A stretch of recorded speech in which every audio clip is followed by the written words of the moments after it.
तलाक के 10 साल बाद वे दोनों एक शादी में मिले। राम ने पिया को अकेला देखा तो वह उसके पास कुर्सी पर जाकर बैठ गया। काफ़ी देर तक दोनों एक दूसरे को देखकर अनदेखा करते रहे।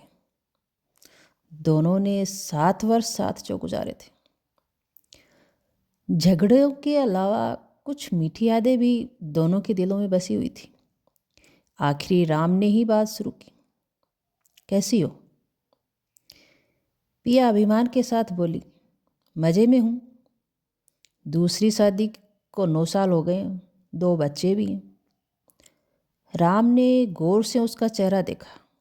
वह पहले से बहुत ज़्यादा दुबली पतली हो गई थी। चेहरे पर जरा भी रौनक नहीं थी, ना शरीर पर महंगे कपड़े थे। वह सोचने लगा कि जब उसके साथ रहती थी तब कितनी सुंदर थी। राम को अपनी ओर ताकते देख वह दूसरी तरफ देखने लगी। फिर खुद को नियंत्रित करते हुए बोली, तुम कैसे हो? और हमारा बच्चा कैसा है?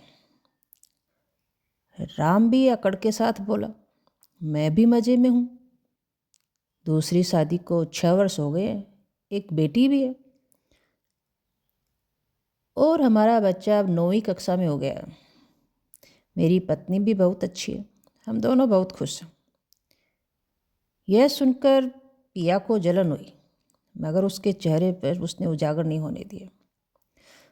मगर उसने गौर से राम का चेहरा देखा। ऐसा लग रहा था जैसे 40 साल की उम्र में बुढ़ा हो गया हो। सर के सारे बाल सफ़ेद हो गए थे। डाई के कारण ऊपर से काले थे, मगर नीचे जड़ों में सफ़ेदी साफ दिख रही थी। पेट भी काफ़ी निकल आया था। फिर वे काफ़ी देर तक चुपचाप बैठे रहे। शादी के कार्यक्रम में दोनों दिन भर करीब ही रहे, मगर बातें और नहीं हो पाई। मगर जब दोनों अपने अपने घर जाने की तैयारी कर रहे थे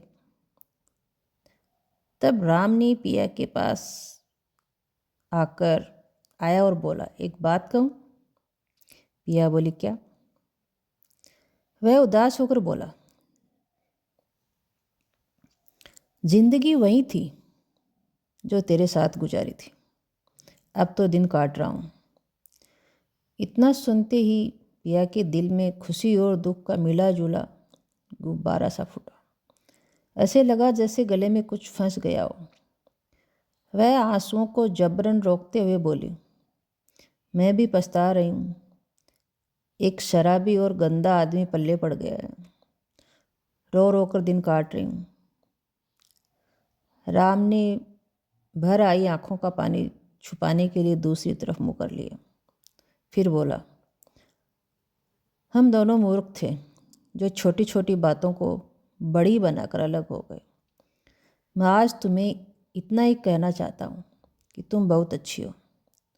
तुम्हारे साथ गुजारे लम्हों की यादों में दिन बिता रहा हूँ। पिया रो पड़ी।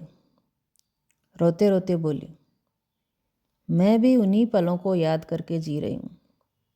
कहकर उसने अपना बैग उठाया और चल पड़ी। राम उसे तब तक देखता रहा जब तक वह आँखों से ओझल न हो गई।